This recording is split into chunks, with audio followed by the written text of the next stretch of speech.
يوم تبيض وجوه وتسود وجوه،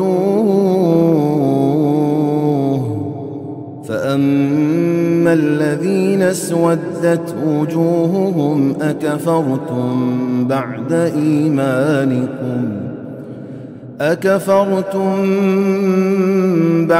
إيمانكم فذوقوا العذاب بما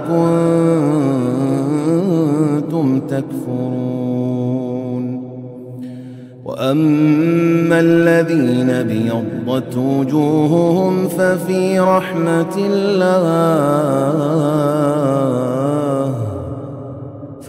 رحمة الله هم فيها خالدون.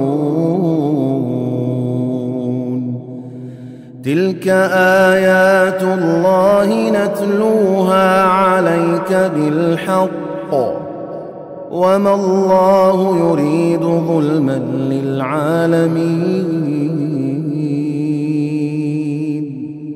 ولله ما في السماوات وما في الأرض، وإلى الله ترجع الأمور.